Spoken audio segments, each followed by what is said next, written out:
യേശുവിന്റെ നാമത്തിലെ സ്നേഹം അറിയിക്കുന്നു. ദൈവം ധാരാളമായിട്ട് അനുഗ്രഹിക്കട്ടെ.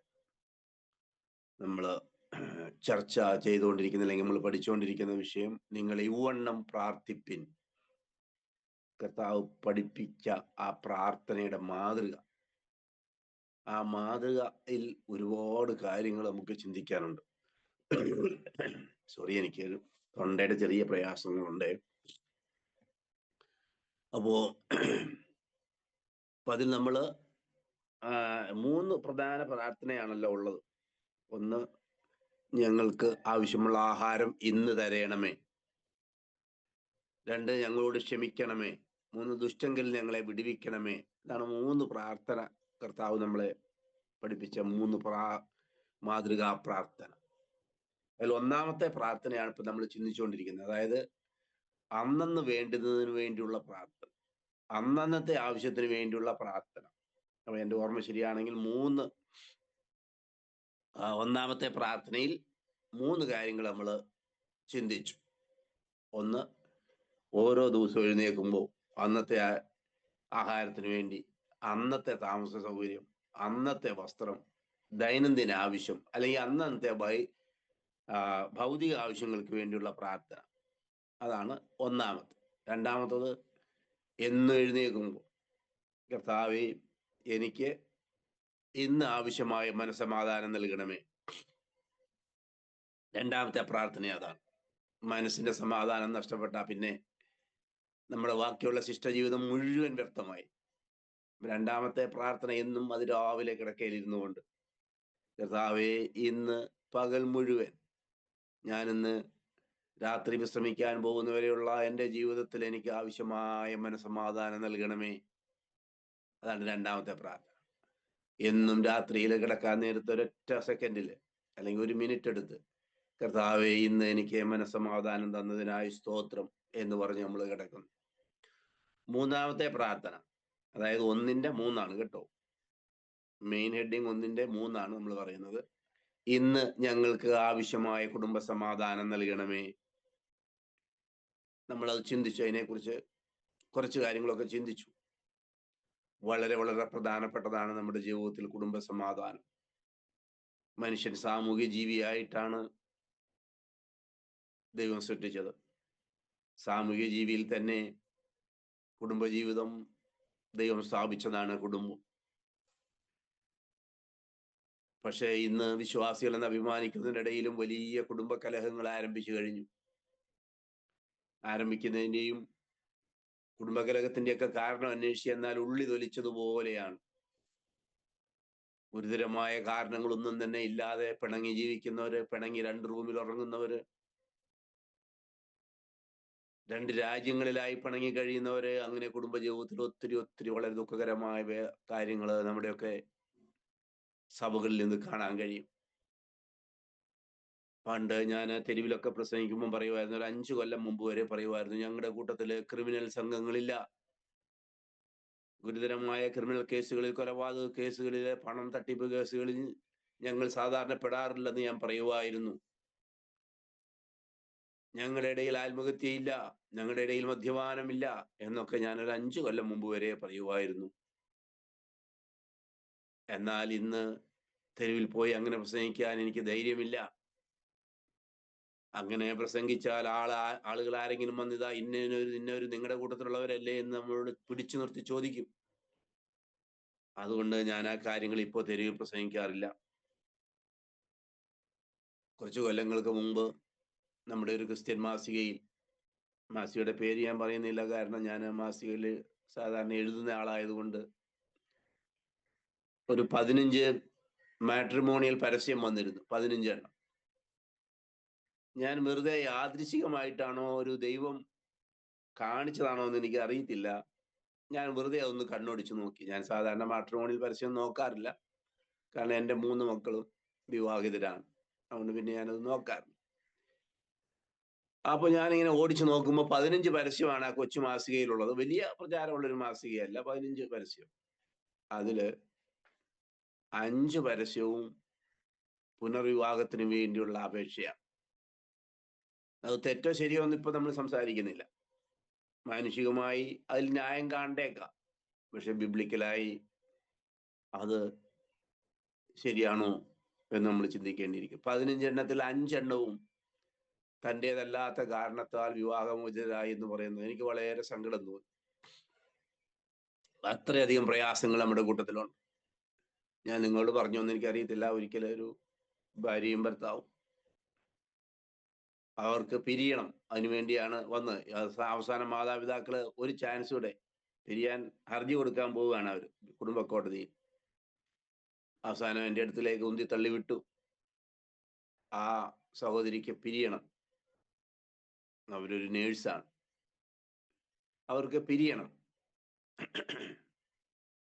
ഞാൻ ചോദിച്ചു, ഓക്കെ, എന്ത് കാരണം ചൊല്ലിയാണ് പിരിയുന്നത്?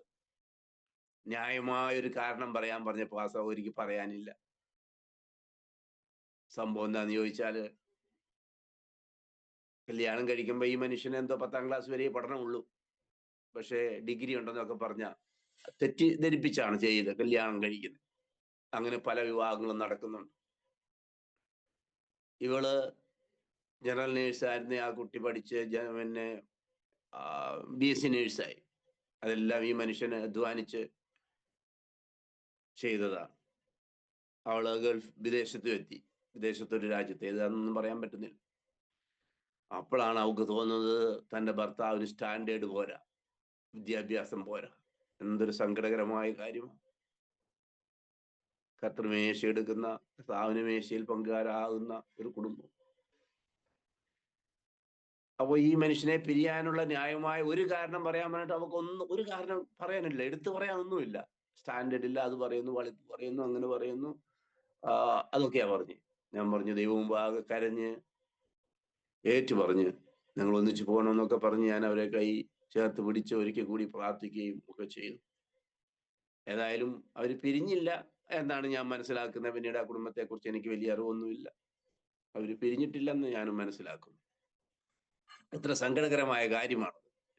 അപ്പൊ എന്നും രാവിലെ എഴുന്നേൽക്കുമ്പോൾ നമ്മൾ കർത്താവേ, ഇന്ന് എൻ്റെ കുടുംബത്തിൽ ആവശ്യമായ മനസ്സമാധാനം തരണമേ. ഞങ്ങൾക്ക് ഇന്ന് ഒന്നിച്ചൊരു മനസ്സോടെ ഒരു തോണിയിൽ യാത്ര ചെയ്യാം. അതല്ല, എൻ്റെ പുസ്തകത്തിൽ ഞാൻ എഴുതിയിട്ടുണ്ട് കേട്ടോ, ഒരു തോണിയിൽ യാത്ര. ജീവിതത്തിലെ ഏറ്റവും വലിയ നിർണായകമായ ഒരു കാര്യമാണ് ഒന്നിച്ചുള്ള മനസ്സ്, ഒരു തോണിയിൽ യാത്ര. പുസ്തകം ലഭിക്കാത്തവർക്ക് പുസ്തകം അയച്ചു തരുന്നതാണ്, പോസ്റ്റലായിട്ട് അയച്ചു തരുന്നത്. അപ്പോൾ ഒരു തോണിയിൽ യാത്ര ചെയ്യുവാൻ ഇന്ന് എനിക്ക് കൃപ തരണമേ. എന്ന് രാവിലെ എഴുന്നേറ്റ് നമ്മൾ പ്രാർത്ഥിക്കേണ്ടതാണ്. കർത്താവേ, ഇന്ന് ജീവിതത്തിൽ ഉണ്ടാകുന്ന ഏത് വിഷയങ്ങളും പങ്കിടുവാനുള്ള ഒരു മനസ്സ്. ഇതെല്ലാം പ്രത്യേകം വിഷയങ്ങളാണ്. ഞാൻ ഫാമിലി കൗൺസിലിങ്ങിൽ എടുക്കുന്ന പ്രത്യേക വിഷയങ്ങളാണ്. ഒരു മനസ്സോടെയുള്ള യാത്ര, പങ്കിടുന്ന യാത്ര, പങ്കിട്ടുകൊണ്ടേയിരിക്കുക. നമുക്കറിയാം, സന്തോഷം പങ്കുവെച്ചാൽ കൂടും, സങ്കടം പങ്കുവെച്ചാൽ കുറയും. പക്ഷെ പലരും പങ്കുവെക്കാറില്ല, പ്രത്യേകിച്ച് പുരുഷന്മാർ പങ്കുവെക്കാറില്ല. അതുകൊണ്ടാണ് ഒരു കാരണം. അതുകൊണ്ടാണ് മാനസിക സമ്മർദ്ദം പുരുഷന്മാരിൽ കൂടുതലായിട്ട് പ്രകടമാകുന്നത്. ഒരു കാരണം, ഒട്ടും പങ്കുവെക്കാത്തത് കൊണ്ടാണ്. ജീവിത പങ്കാളിയോട് പോലും പ്രയാസങ്ങൾ പങ്കുവെക്കാത്തവർക്ക് നമ്മുടെ കൂട്ടത്തിലുണ്ട്. അപ്പോ പരസ്പരം ക്ഷമിച്ചുള്ള യാത്ര, പരസ്പരം സ്നേഹിച്ച്, പരസ്പരം ബഹുമാനിച്ച് ആ വലിയ യാത്രയിൽ കർത്താവ് നമ്മളെ സഹായിക്കട്ടെ. അതിന്റെ വിശദാംശങ്ങൾ ഇപ്പൊ പറയുന്നില്ല, കാരണം കുടുംബം എന്നുള്ളത് വേറൊരു വലിയ വിഷയമാണ്. അത് ദൈവം അനുഭവിച്ചാൽ എന്തെങ്കിലുമൊക്കെ നമുക്ക് പഠിക്കാം. സ്നേഹമുള്ള കുടുംബമാണെങ്കിൽ അബ്രഹാം ലിങ്കന്മാർ ആ കുടുംബത്തിൽ നിന്നുണ്ടാവും. ഞാൻ നമ്മുടെ ആരംഭത്തിൽ പറഞ്ഞത്, സ്നേഹമുള്ള കുടുംബത്തിലാണ് അബ്രഹാം ലിങ്കൻ ഉണ്ടായ, അമേരിക്കയുടെ 16ാമത്തെ പ്രസിഡന്റ്. തന്റെ ചെറുപ്രായത്തിൽ തന്നെ അമ്മ മരിച്ചുപോയി. 9 വയസ്സോ 10 വയസ്സോ ഉള്ളപ്പോൾ അബ്രഹാം ലിങ്കൻ അമ്മ മരിച്ചുപോയി. രണ്ടാമത് വന്ന അമ്മ ആദ്യത്തെ അമ്മയെ പോലെ, അല്ലെങ്കിൽ അതിനേക്കാൾ സ്നേഹിക്കുന്ന ഒരു അമ്മയായിരുന്നു അത്ര രണ്ടാമത് ലഭിച്ചത്. അതുകൊണ്ടാണ് അബ്രഹാം ലിങ്കൻ എന്ന് പറയുന്ന ലോകപ്രസിദ്ധനായ വ്യക്തി ആ പാവപ്പെട്ട കുടുംബത്തിൽ വളരാനിടയായത്. വളരെ പട്ടിണിയും രോഗവും ദാരിദ്ര്യവും നിമിത്തം ആ ബാലന്റെ 2 3 സഹോദരങ്ങൾ മരിച്ചുപോയി. ആഹാരം കഴിക്കാൻ ഇല്ലാത്തതുകൊണ്ടും മാരകമായ രോഗങ്ങൾ കൊണ്ടും. സാക്ഷാൽ അബ്രഹാം ലിങ്കന്റെ അറിയാവൂ. എന്നാ വേറൊരു കുടുംബം ഞാൻ ഇന്ന് ഉദാഹരണം പറയുന്നത് ഹിറ്റ്ലറുടെ കുടുംബമാണ്. ലോകപ്രസിദ്ധനായ കുറ്റവാളി, ലോകത്തിലെ ഏറ്റവും കൂടുതൽ മനുഷ്യരെ കൊന്ന വ്യക്തിയാണ് ഹിറ്റ്ലർ. അദ്ദേഹം സ്നേഹമില്ലാത്തൊരു കുടുംബത്തിലാണ് ജനിച്ചു വളർത്തപ്പെട്ടെ. മുഴുക്കുടിയനായിരുന്നു ഹിറ്റ്ലറുടെ അപ്പൻ. അമ്മ ചെറുപ്പത്തിലേ മരിച്ചുപോയി. അതിക്രൂരമായി ഈ പയ്യനെ അപ്പൻ വന്ന് മർദ്ദിക്കുമായിരുന്നു. അവിടെ നിന്നും രൂപം കൊണ്ടതാണ് ഹിറ്റ്ലർ എന്ന് പറയുന്ന ലോകപ്രസിദ്ധനായ മനുഷ്യൻ. അപ്പൊ കുടുംബ സമാധാനത്തിന്റെ പ്രാധാന്യം പറയാൻ വേണ്ടി ഞാൻ ഉദാഹരണം എന്നും പറയാറുണ്ട്. ഓക്കെ, നമുക്ക് അടുത്ത പോയിന്റിലേക്ക് പോകാം. അപ്പൊ മൂന്നാമത് നമ്മൾ പ്രാർത്ഥിക്കേണ്ടത്, കർത്താവേ ഇന്ന് എൻ്റെ കുടുംബത്തിന് ആവശ്യമായ സമാധാനം. രാത്രി നമ്മൾ കിടക്കുമ്പോൾ എന്ന് പറയണം, ഇന്ന് എൻ്റെ കുടുംബത്തിന് ആവശ്യമായ സമാധാനം തന്നതിനായി സ്തോത്രം. രാവിലെ സമാധാനത്തിന് വേണ്ടി പ്രാർത്ഥിക്കുന്നു, രാത്രിയിൽ ദൈവം നമ്പുരാൻ നമുക്ക് ആ സമാധാനം തന്നതിനായി സ്തോത്രം പറഞ്ഞ് കിടക്കുന്നു. അപ്പോഴാണ് നമുക്ക് സമാധാനമായിട്ട് ഉറങ്ങാൻ കഴിയുന്നത്. 4, ഇന്ന് എൻ്റെ കൂട്ടായ്മയ്ക്ക് ആവശ്യമായ സമാധാനം നൽകണമേ. 4-മത്തെ അതാണ്, ഇന്ന് എൻ്റെ കൂട്ടായ്മയ്ക്ക്. നമ്മുടെ ലോക്കൽ ചർച്ച്, അതുപോലെ നമ്മുടെ കൂട്ടായ്മ എന്ന് പറയുമ്പോൾ നമ്മൾ ഉൾക്കൊള്ളുന്ന സഭയോ പ്രസ്ഥാനമോ എന്തായാലും, എന്തിനെ ഒരു വാട്സപ്പ് ഗ്രൂപ്പ് പോലും ഒരു കൂട്ടായ്മയാണ്. നിങ്ങൾ വിവിധ സഭകളിൽപ്പെട്ടവരായിരിക്കാം. അപ്പോ ഇന്ന് എൻ്റെ സഭയിൽ ഞാൻ കൂടുന്ന ചെറിയ കൂട്ടായ്മ, ചെറുതോ വലുതോ ആയിക്കോട്ടെ, ഞാൻ കൂടുന്ന ഈ പ്രസ്ഥാനത്തിൽ, നമുക്കറിയാം ഇന്നൊക്കെ നമ്മുടെയൊക്കെ ഉൾക്കൊണ്ടു നിൽക്കുന്ന ഒരു സഭയുണ്ട്, ഏതെങ്കിലുമൊക്കെ സംഘടന കാണും. അവിടെയൊക്കെ നടക്കുന്ന കാര്യങ്ങൾ എന്താണെന്ന് ഞാൻ അതൊന്നും ഒരിക്കലും വിശദീകരിച്ച് പറയാറില്ല. കാരണം അതൊക്കെ നമ്മുടെ ആത്മീയ ജീവിതത്തെ പുറകോട്ട് വലിക്കുന്നതാണ്. സംഘടനകളുടെ ചട്ടക്കൂടുകളിലും തെരഞ്ഞെടുപ്പും മത്സരവും വഴക്കും കാണൊത്തുനിന്ന് ഞാൻ എന്നും മാറി നിൽക്കുന്ന, ആ വഴിയുടെ അയലോക്കത്ത് പോലും ഞാൻ പോകാറില്ല. ഞാനും ഒരു ചെറിയ പ്രസ്ഥാനത്തിന്റെ ചുമതലക്കാരനാണ്. പക്ഷെ എവിടെയെങ്കിലും അധികാര സംബന്ധമായ പ്രയാസങ്ങൾ ഉണ്ടാവുമെന്ന് കണ്ടാൽ ഞാൻ പിന്നെ ആ ഭാഗത്തുനിന്ന് പെട്ടെന്ന് വലിയും. ഒരിക്കലും ഒരു അധികാരമോ അധികാര പ്രശ്നങ്ങളോ സ്ഥാനമാനങ്ങളോ സമ്പത്തോ ഒന്നും നമ്മുടെ കൂട്ടായ്മയിൽ ഒരു സ്നേഹക്കുറവിന് ഇടയാക്കാതിരിക്കാൻ വേണ്ടി എന്നും രാവിലെ നമ്മൾ എഴുന്നേൽക്കുമ്പോൾ ഇതെല്ലാം ഏതാനും സെക്കൻഡ് നമ്മൾ പഠിക്കുന്നത്. ഇപ്പം കഴിഞ്ഞൊരു ക്ലാസ് പഠിച്ചു, ഇനി ഒരു പക്ഷെ ഒരു ക്ലാസ് പോലെ ഈ പ്രാർത്ഥനയെ കുറിച്ച് എടുക്കേണ്ടി വരും. 2-3 മണിക്കൂറുകൾ കൊണ്ടാണ് നമ്മളിത് പഠിക്കുന്നതെങ്കിലും 10 മിനിറ്റ് കൊണ്ട് പ്രാർത്ഥിക്കാനുള്ള 10 മിനിറ്റ് പോലും ആവശ്യമില്ല. 5 മിനിറ്റ്, 10 പോയിന്റാണ് നമ്മൾ പഠിക്കുന്നത്. 5 മിനിറ്റ് കൊണ്ട് പ്രാർത്ഥിക്കാനുള്ളതേ ഉള്ളൂ. കർത്താവേ എൻ്റെ കൂട്ടായ്മയ്ക്ക് ആവശ്യമായ സമാധാനം നൽകണമേ. കാരണം ഇത് കർത്താവായ യേശു ക്രിസ്തുവിന്റെ കൂട്ടായ്മയാണ്. തിരുവനന്തപുരത്ത് നമ്മൾ അങ്ങനെയല്ലേ വായിക്കുന്നത്, ക്രിസ്തുവിന്റെ കൂട്ടായ്മയിലേക്ക് വിളിച്ചെന്നാ പറയുന്നത്. അത് സംഘടനയാണെങ്കിലും സഭയാണെങ്കിലും ഒക്കെ രൂപീകരിച്ച് നമ്മളായിരിക്കും, പക്ഷെ കൂട്ടായ്മ ദൈവത്തിൻ്റെയാ കേട്ടോ. കർത്താവിന്റെ കൂട്ടായ്മയിലേക്കാണ് നമ്മൾ ക്ഷണിക്കുന്നത്. അപ്പൊ ഈ ഇംഗ്ലീഷ് പ്രേയർ ഫെലോഷിപ്പ് എന്ന് പറയുന്നത് നിങ്ങൾ രൂപീകരിച്ചതാണ്, പക്ഷെ അത് കർത്താവിന്റെ കൂട്ടായ്മയാണ്. നമ്മൾ ആ കൂട്ടായ്മയിലേക്കാണ് വിളിക്കുന്നത്. അപ്പോ ഇന്ന് എൻ്റെ കൂട്ടായ്മയ്ക്ക് ആവശ്യമായ സമാധാനം നൽകണമേ. കൂട്ടായ്മയെ ഒന്നിച്ചൊരു മനസ്സോടെ മുന്നോട്ട് പോകുവാൻ വളരെ വളരെ ബുദ്ധിമുട്ട്. ഞാൻ തമാശക്ക് ഇങ്ങനെ പറയാറുണ്ട്, പല നമ്മുടെ ചില മലബാറിലൊക്കെ നിങ്ങൾ കേട്ട ഞെട്ടു ഒരുപക്ഷെ. അനേക ആളുകളുടെ ധാരണ മലബാറിലൊക്കെ ഒരുപാട് സഭകളും കുട്ടങ്ങളും ഒക്കെ ഉണ്ടെന്നാ. നിങ്ങളൊക്കെ മലബാറിലൊക്കെ വരുമ്പോൾ വല്ലപ്പോഴും ഒക്കെ മീറ്റിങ്ങിന് കൺവെൻഷനൊക്കെ വരുമ്പം 100-500 പേരൊക്കെ കൂടുന്ന മീറ്റിങ്ങുകളൊക്കെ നിങ്ങൾ കണ്ടു കാണും. മലബാറിലെ ജനസംഖ്യയെക്കുറിച്ചും ഒന്നും അറിയാൻ വയ്യാത്ത തിരുവിതാംകൂറുള്ള സാധാരണ വിശ്വാസികളുടെ ധാരണ ഇവിടെയൊക്കെ ആള് ഭയങ്കര സുവിശേഷീകരണമോ ഇഷ്ടം പോലെ പാസ്റ്ററും സഭയൊക്കെ ഉണ്ടെന്നാണ്. അങ്ങനെയൊന്നുമില്ല. മലബാറിലെ കുടിയേറ്റ കേന്ദ്രങ്ങളിൽ മാത്രം ചെറിയ കൊച്ചു കൊച്ചു സഭകളേ ഉള്ളൂ. 10-50 വർഷം പ്രായ സഭകൾ പോലും ഉണ്ട്. അവിടെയൊക്കെ 10, 15, 20 കുടുംബങ്ങളൊക്കെയാ ഉള്ളത് പലതിലും. ഞാനൊക്കെ വസിക്കുന്ന പ്രദേശം എന്ന് പറഞ്ഞാൽ 99% അക്രൈസ്തവ മേഖലയാണ്. അപ്പോ തമാശയ്ക്ക് ഇങ്ങനെ ഞാൻ പറയാറുണ്ട്, 2 കുടുംബം മാത്രമാണ് ഒരു സഭയിലുള്ളതെങ്കിൽ ഒരിക്കലും അടി ഉണ്ടാകത്തില്ല, വഴക്കുണ്ടാക്കത്തില്ല. കാരണം അവർ തമ്മിൽ സ്നേഹമുള്ളത് കൊണ്ടല്ല. 2 കുടുംബങ്ങളുണ്ടെങ്കിൽ പിടിച്ചു മാറ്റാൻ മൂന്നാമതൊരാൾ ഇല്ലാത്തത് കൊണ്ട് അടി ഉണ്ടാക്കത്തില്ലെന്ന് ഞാൻ തമാശക്ക് പറയാറുണ്ട്. മൂന്നാമതൊരു കുടുംബം വന്നു കഴിഞ്ഞാൽ എന്തെങ്കിലുമൊക്കെ പ്രയാസങ്ങളായി. അത്രയ്ക്ക് ക്ഷമിക്കാൻ കഴിയാത്തവരും ഒന്നിച്ചു പോകാൻ കഴിയാത്തവരുമായ ദുഷ്ടപിശാചിന്റെ ആത്മാവിൽ സ്വാധീനിക്കപ്പെടുന്നവർ ഒരുപാട് ആത്മീയ ഗോളത്തിലുണ്ട് എൻ്റെ പ്രിയപ്പെട്ടവരെ. ആണ്ടർ ദി മീറ്റിങ്ങിന് കർത്തൃമേശ വേണോ വേണ്ടയോ, അത് എങ്ങനെ വേണം, കാല് കഴുകണോ കഴുകണ്ടയോ, അതിനെ ചൊല്ലി വഴക്കുണ്ടാക്കുന്ന എത്രയോ സഭകൾ. രാത്രിയിൽ ബിരിയാണി വേണമെന്നൊരു കൂട്ടർ, വേണ്ടെന്നൊരു കൂട്ടർ. അതൊക്കെയാണ് ഇന്നത്തെ. നമ്മൾ നോക്കിയോ, ഏതെങ്കിലും ഒരു മീറ്റിങ്ങിന്റെ കാര്യം ചർച്ച ചെയ്യുമ്പോൾ ഉയർന്നു വരുന്ന പ്രധാന വിഷയം ഭക്ഷണ കാര്യങ്ങളാണ്. അതിൽ ലഘുഭക്ഷണം കഴിച്ച് മീറ്റിംഗ് നമുക്ക് നടത്താനുള്ള തീരുമാനത്തിലല്ല, പക്ഷെ ഭക്ഷണത്തെ സംബന്ധിച്ച് അവസാനം എന്ന് നമുക്ക് ഇപ്രാവശ്യം നടത്തണ്ട, എങ്ങനെയാ മിക്ക സഭകളിലെയും തീരുമാനം. അപ്പോ ഉൽപ്പത്തി പുസ്തകത്തില് ഉൽപ്പത്തി 22:3 അബ്രഹാം തന്റെ മകനായ ഇസ്ഹാക്കിനെയും ബലി കഴിക്കാൻ വേണ്ടി കൊണ്ടുപോകുന്ന രംഗമുണ്ടല്ലോ. ആ ഭാഗത്ത് ഇങ്ങനെയാ പറയുന്നത്, അവർ ഇരുവരും ഒരുമിച്ച് നടന്നു. ആരായോ ഇരുവര്? അബ്രഹാമും ഇസ്ഹാക്കും. ഞാൻ ആരാധന എന്ന വിഷയം പഠിക്കുമ്പോൾ നമ്മൾ ചിന്തിക്കുന്ന വിഷയമാണ്. അവർ ഇരുവരും ഒരുമിച്ച് നടന്നു, അബ്രഹാമും ഇസ്ഹാക്കും.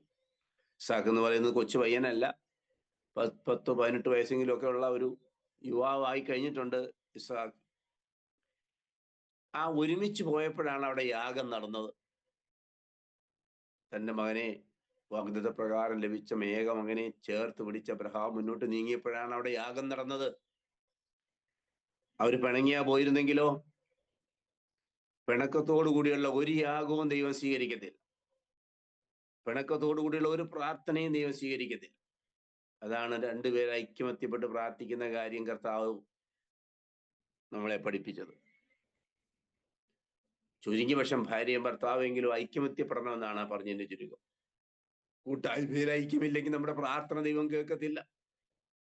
കൂട്ടായ്മയിൽ 10 കുടുംബങ്ങളുള്ള 10 കുടുംബങ്ങളും പരസ്പരം ചിഹ്നിച്ചിരിക്കുന്ന, സംശയിച്ചിരിക്കുന്ന 10 കുടുംബങ്ങളും അന്യോന്യം പടങ്ങിയിരിക്കുന്ന എന്തെങ്കിലും തരത്തിലുള്ള മാനസിക ബുദ്ധിമുട്ടോടു കൂടിയുള്ള ആ കൂട്ടായ്മയുടെ പ്രവർത്തനം വളരെ ബുദ്ധിമുട്ടായിരിക്കും.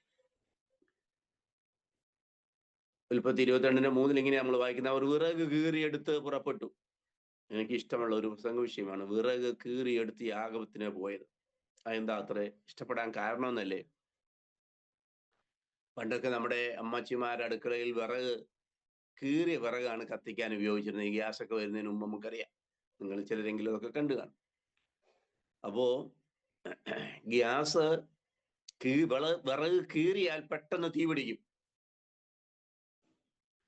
കീറാതെ വലിയൊരു മുട്ടിയെടുത്താണ് അടുപ്പിന്റെ അകത്ത് വെക്കുന്നെങ്കിൽ അത് പുകഞ്ഞുകൊണ്ടിരിക്കും.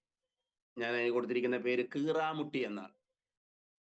ചില കീറാമുട്ടികൾ നമ്മുടെ കുടുംബത്തിൽ കാണും, പരിഹരിക്കാത്ത ചില പ്രശ്നങ്ങൾ. അതിന്റെ പേരാണ് കീറാമുട്ടി. സഭകളിൽ പരിഹരിക്കാൻ കഴിയാത്ത കീറാമുട്ടികൾ കാണും, പിശാച് കൊണ്ടിരുന്ന കീറാമുട്ടികൾ. ഈ കീറാമുട്ടികൾ ഒരുപാട് സഭയിലിരുന്ന് പുകയുന്നുണ്ട്. അതുകൊണ്ടാണ് നമ്മുടെ കൂട്ടായ്മകൾ വളരാത്തത്. അതുകൊണ്ടാണ് നമ്മുടെ കൂട്ടായ്മകൾ ആത്മീയമായി അഭിവൃദ്ധി പ്രാപിക്കാത്തത്. അതുകൊണ്ടാണ് നമ്മളും ആത്യന്തികമായി അനുഗ്രഹിക്കപ്പെടാത്തത്. ഒരിക്കലും നമ്മുടെ ജീവിതത്തില്, നമ്മുടെ കുടുംബത്തിലോ സഭയിലോ ഒരിക്കലും ഒരു കീറാമുട്ടി ഉണ്ടാകാൻ പാടില്ല. കീറാമുട്ടി എന്ന് പറയുന്നത് കീറിയിട്ടും കീറാത്ത മുട്ടി. കുടുംബത്തിലാണെങ്കിൽ ഭാര്യയും ഭർത്താവും അങ്ങോട്ടും ഇങ്ങോട്ടും കൂടെ മാറി വെട്ടും, കീറത്തില്ല. അത് പിന്നീട് സഭയിലേക്ക് കൊണ്ടുവരും അങ്ങനെയുള്ള കീറാമുട്ടികൾ. സഭയിൽ പാസ്റ്ററും കുടുംബവും പിന്നെയും അതും കീറാൻ നോക്കും, നടക്കത്തില്ല, അവിടെയും കീറാമുട്ടി. പിന്നീട് ആ കീറാമുട്ടിയുമായിട്ട് ഇവരെല്ലാവരും കൂടെ സെന്ററിലേക്ക് പോകും കീറാൻ വേണ്ടി. അങ്ങനെ എത്ര അനുഭവങ്ങൾ.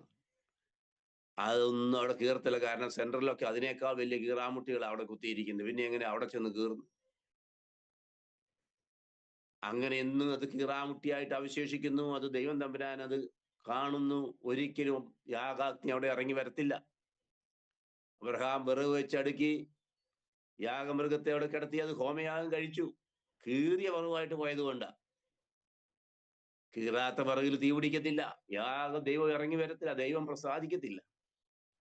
ഇപ്പൊ നമ്മുടെ സഭയിലായാലും സമൂഹത്തിലായാലും കുടുംബത്തിലാണെങ്കിലും മുട്ടി കീറിയെടുത്തുകൊണ്ട് പോകുമ്പോൾ എല്ലാ പ്രശ്നങ്ങളും പറഞ്ഞ് പരസ്പരം പ്രാർത്ഥിച്ച് പരസ്പരം ക്ഷമയോദിച്ച് അതാണ് മുട്ടി കീറിയെടുക്കുക എന്ന് ഉദ്ദേശിച്ചത്. അങ്ങനെ കീറിയെടുക്കുന്ന മുട്ടി, അങ്ങനെ കീറിയെടുത്ത വിറയിൽ മാത്രമേ ദൈവം തമ്പുരാന്റെ ആത്മാവ് പ്രസാദിക്കത്തുള്ളൂ. അപ്പൊ നമ്മുടെ നാലാമത്തെ മെയിൻ പ്രാർത്ഥന എന്ന് പറയുന്നത്, കർത്താവേ, ഇന്ന് എൻ്റെ കൂട്ടായ്മയ്ക്ക് ആവശ്യമായ സമാധാനം തരണമേ. ഞാൻ ഈ ക്ലാസ്സിലൊക്കെ ആരംഭത്തിൽ പറഞ്ഞിട്ടുണ്ട്, ക്രിസ്തുമാർഗം എന്ന് പറയുന്നത് തന്നെ 3 സ ഞാൻ പഠിപ്പിക്കാറുണ്ട്. ഇപ്പൊ 2 കൂടെ ചേർക്കാറുണ്ട്. 5 സ കൊണ്ടെഴുതുന്ന 5 കാര്യമാണ് ക്രിസ്ത്യാനിറ്റി എന്ന് പറഞ്ഞാൽ. 1 സ്നേഹം, 2 സന്തോഷം, 3 സമാധാനം. അത് എല്ലാ മീറ്റിങ്ങിനും ഞാൻ പറയും, സ്നേഹം, സന്തോഷം, സമാധാനം. തിരുവചനത്തിലുടനീളം ഒന്നിച്ച് കാണുന്ന 3 കാര്യമാണ് സ്നേഹം, സന്തോഷം, സമാധാനം. അതിൻ്റെ കൂടെ 2 കാര്യം കൂടെ ഞാനിപ്പോൾ കൂട്ടിച്ചേർക്കുന്നുണ്ട്. തിരുവചനത്തിൽ കൂട്ടിച്ചേർക്കുകയല്ല കേട്ടോ, പ്രാർത്ഥനയ്ക്ക് വേണ്ടി പഠിപ്പിക്കുമ്പോൾ പറയാറുണ്ട്, സംതൃപ്തിയും സുരക്ഷിതത്വവും. അത് ഈ കുടുംബജീവിതത്തിനും ബാധകമാണ്, സഭയുടെ കൂട്ടായ്മയ്ക്കും ബാധകമാണ്. ഒരു സഭയുടെ നിലനിൽപ്പിന് എന്തൊക്കെയാണ് അത്യാവശ്യം എന്ന് ചോദിച്ചാൽ ഈ 5 കാര്യങ്ങളാണ്. ക്രിസ്ത്യാനിറ്റിയിലുള്ള ഈ 5 കാര്യം, ക്രിസ്തുമാർഗത്തിന്റെ 5 കാര്യങ്ങൾ എവിടെയും പ്രസക്തമാണ്, കുടുംബത്തിനാണെങ്കിലും സഭയിലാണെങ്കിലും. ഏതൊക്കെയാണ് 5? കണ്ണുമടച്ച് പറയാൻ: സ്നേഹം, സന്തോഷം, സമാധാനം. 4 സംതൃപ്തി. 5 സുരക്ഷിതത്വം. നമുക്കൊരു കുടുംബത്തില് സംതൃപ്തി വളരെ പ്രധാനപ്പെട്ടതാണ്. 5-മത്തേത് സഭയിലാണെങ്കിലും ഏത് ചിലർക്ക് എത്ര കൂട്ടായ്മ പോയാലും സംതൃപ്തി വരത്തില്ല. ചില കാരണങ്ങൾ അവരുടെ കാരണങ്ങൾ കാണും, ചിലത് ആ കൂട്ടായ്മയുള്ള മറ്റുള്ളവരുടെ കാരണമായിരിക്കും. കാരണം നമ്മുടെ മനസ്സിനനുസരിച്ചൊരു കൂട്ടായ്മ ആയിരിക്കില്ല ചിലപ്പോൾ. അതിന്റെ മിക്ക കാരണം നമ്മൾ തന്നെയായിരിക്കും. നമുക്ക് സംതൃപ്തി കിട്ടാത്തതിന്റെ കാരണം നമ്മൾ തന്നെയായിരിക്കും. അതൊക്കെ ദൈവസന്നിധാനത്തിൽ വെച്ച് പരിശോധിച്ച്, കർത്താവേ, എൻ്റെ കുഴപ്പം കൊണ്ടാണോ എനിക്ക് ഈ പ്രാർത്ഥനാ കൂട്ടായ്മകളിൽ സംതൃപ്തി ലഭിക്കാത്തത്? അങ്ങനെ ഒത്തിരി ആളുകളുണ്ട്. അപ്പം നമ്മുടെ കൂട്ടായ്മകൾ ഓർത്തിരുന്നോണം, ഈ 5 സ: സ്നേഹം, സന്തോഷം, സമാധാനം, സംതൃപ്തി, സുരക്ഷിതത്വം. കർത്താവിൻ്റെ കൂട്ടായ്മയിൽ നമ്മൾ പോകുമ്പോൾ നമ്മുടെ ജീവിതത്തിന് ഒരു സുരക്ഷിതത്വവും പ്രശ്നമാണ്. നമുക്കറിയാം, ജീവിതം സുരക്ഷിതത്വമില്ലായ്മ ഒരുപാട് മനുഷ്യരെ തകർത്ത് കളയും. കർത്താവിൻ്റെ കൂട്ടായ്മയിൽ വന്നു കഴിയുമ്പോൾ നമ്മുടെ ജീവിതത്തിൽ ഒരു സുരക്ഷിതത്വ ബോധം.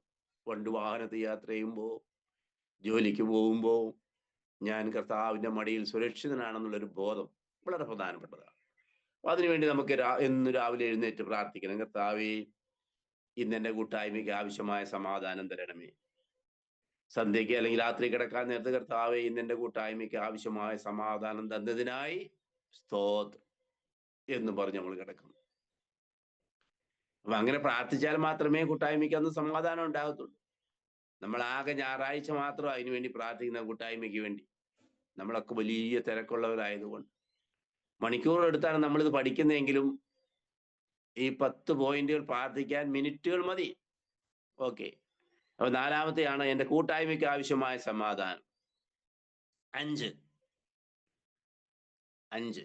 എന്ന് പറയുന്നത്, ഇന്ന് എനിക്ക് ആവശ്യമായ സുബോധം നൽകണമേ. ഇന്ന് എനിക്ക് ആവശ്യമായ സുബോധം നൽകണമേ. രാവിലെ എഴുന്നേൽക്കുമ്പോൾ പ്രാർത്ഥനയാണ്. സദൃശ്യവാക്യങ്ങള് 2:6 ഒന്ന് വായിച്ചേ. സദൃശ്യവാക്യം 2:6.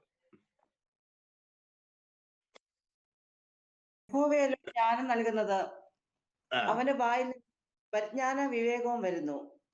അതെ, യഹോവയല്ലോ ജ്ഞാനം നൽകുന്നത്, അവന്റെ വായിൽ നിന്ന് പരിജ്ഞാനവും വിവേകവും വരുന്നു. അവിടെ 3 കാര്യങ്ങൾ അവിടെ കൊടുത്തിട്ടുണ്ട് കേട്ടോ. സദൃശ്യവാക്യം 2:6. ജ്ഞാനം യഹോവയിൽ നിന്ന് വരുന്നു. അത് വിഷ്ഡം. ജ്ഞാനം എന്ന് പറഞ്ഞാൽ വിഷ്ഡം. വിദ്യാഭ്യാസമായിട്ട് നമ്മൾ ഇതിനൊക്കെ താരതമ്യം ചെയ്യും. അയാൾ നല്ല ജ്ഞാനമുള്ള ആളാണ്. അങ്ങനെയൊന്നുമല്ല. വിദ്യാഭ്യാസം എന്നുള്ളത് നല്ലത്. വിദ്യാഭ്യാസം കുറഞ്ഞ ആളുകൾക്കും ജ്ഞാനം ദൈവം കൊടുക്കും. വിഷ്ഡം. ജ്ഞാനം എന്ന് പറഞ്ഞാൽ വിഷ്ഡം. പിന്നെ എന്താ പറയുന്നത്? പരിജ്ഞാനം. ജ്ഞാനവും പരിജ്ഞാനവും. കണ്ടോ? യഹോവയല്ലോ ജ്ഞാനം നൽകുന്നത്, യഹോവയല്ലയോ പരിജ്ഞാനം നൽകുന്നത്. ജ്ഞാനം എന്ന് പറയുന്നത് വിഷ്ഡം. ഏത് കാര്യത്തിലും ഒരു വിഷ്ഡം, ജ്ഞാനം. ഈ പരിജ്ഞാനം എന്താ? എനിക്കിത് രണ്ടും പലപ്പോഴും അങ്ങോട്ടും ഇങ്ങോട്ടും മാറിപ്പോകാറുണ്ടായിരുന്നു. നമ്മളും പരസ്പരം ഒരേ അർത്ഥത്തിലായത് ഉപയോഗിക്കുന്നത്, ജ്ഞാനവും പരിജ്ഞാനവും, അല്ലേ? അയാൾക്ക് നല്ല ജ്ഞാനമുള്ള വ്യക്തിയാണ്, പരിജ്ഞാനം വേണം. എന്ത് പറഞ്ഞാലും നമ്മൾ പറയും, ആ സഹോദരിക്ക് ഒരു പരിജ്ഞാനമില്ല, ഈ സഹോദരന് ഒരു പരിജ്ഞാനമില്ല എന്നൊക്കെ നമ്മൾ ചിലപ്പോൾ ഇങ്ങനെ പറയാറുണ്ട്. അങ്ങനെയൊന്നും പറയരുത്, എങ്കിലും നമ്മൾ ചിലപ്പോൾ ചിലരൊക്കെ ഇങ്ങനെ പറയാറുണ്ട്. അപ്പൊ എന്താ ഈ സംഗതി, ഇത് പരിജ്ഞാനം? ഞാൻ അതിനെക്കുറിച്ച് ഇങ്ങനെ ചിന്തിക്കാറുണ്ടായിരുന്നു. പരിജ്ഞാനം എന്ന് പറഞ്ഞാൽ എന്താ? ജ്ഞാനം എന്ന് പറഞ്ഞാൽ നമുക്കറിയാം. അപ്പൊ ഈ ഇടയ്ക്ക് അടുത്ത കാലത്ത് ഒരു ദൈവദാസൻ അതിനെക്കുറിച്ച് പറഞ്ഞപ്പോൾ അത് ശരിയായിരിക്കുമെന്ന് എനിക്കും തോന്നി കേട്ടോ. പരിജ്ഞാനത്തെ കുറിച്ച് അദ്ദേഹം പറഞ്ഞൊരു നിർവചനം എങ്ങനെയാണ്? പരിചയത്തിൽ കൂടെ ലഭിക്കുന്ന ജ്ഞാനം, ജീവിതത്തിലെ പരിചയത്തിൽ കൂടെ ലഭിക്കുന്ന ജ്ഞാനമാണ് പരിജ്ഞാനമെന്ന്. അപ്പൊ എനിക്കും അത് ശരിയായി എനിക്കും തോന്നി.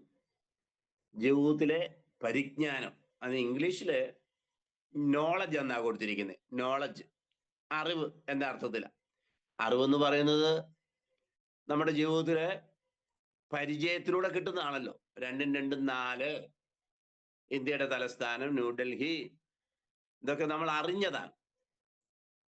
പക്ഷെ അത് പരിചയത്തിലൂടെ. അപ്പൊ ജ്ഞാനവും വേണം, പരിജ്ഞാനവും വേണം. സുബോധത്തിൽ വരുന്ന 3 ഘടകങ്ങളാണ് കേട്ടോ. 1 ജ്ഞാനം, 2 പരിജ്ഞാനം, 3 വിവേകം.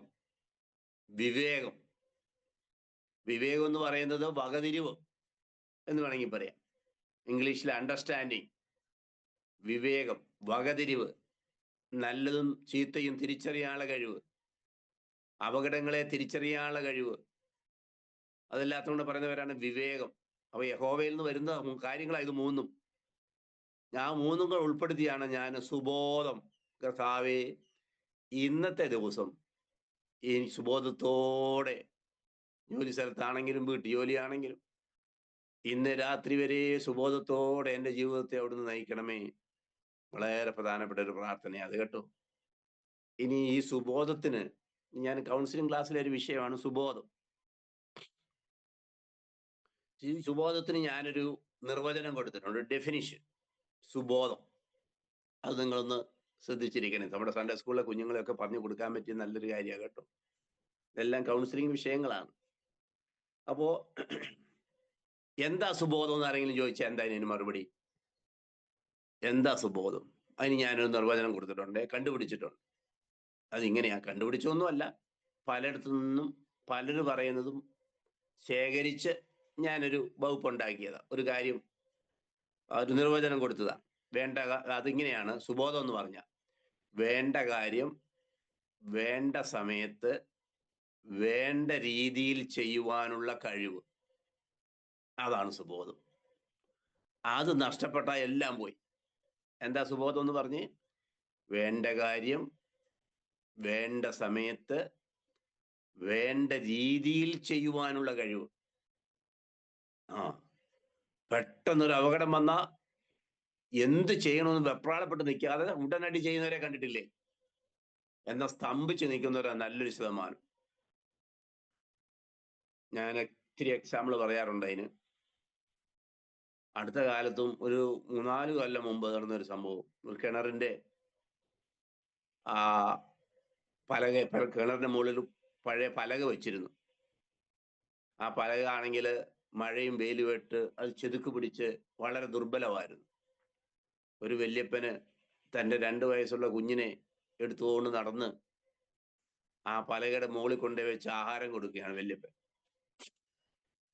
എന്താ സംഭവിച്ചെന്ന് നിങ്ങൾക്കറിയാം, പത്രത്തിലൊക്കെ വന്ന വാർത്തയാ. പെട്ടെന്ന് ഈ പലക ഒടിഞ്ഞ് ഈ കുഞ്ഞ് കിണറ്റിലേക്ക് വീണു. അപ്പൊ വല്യപ്പന നമുക്കറിയാം, വല്യപ്പന്മാർക്ക് എന്ന് പറയുന്ന, അല്ലെങ്കിൽ വല്യമ്മമാരെന്ന് പറയുന്ന, കുഞ്ഞുങ്ങളെന്ന് പറയുന്ന അവർ ഭയങ്കര അറ്റാച്ച്മെന്റാണ്. അപ്പോ ഈ പലക ഒടിഞ്ഞ് കിണറ്റിലോട്ട് വീണപ്പോ ഈ അപ്പന് സുബോധത്തോടെ, സാധാഗതിയിൽ കുഞ്ഞുങ്ങൾക്കൊന്നും സംഭവിക്കാറില്ല, അങ്ങനെ വീണ് കഴിഞ്ഞാൽ കുഞ്ഞുങ്ങളിലെങ്കിലും രക്ഷപ്പെടും.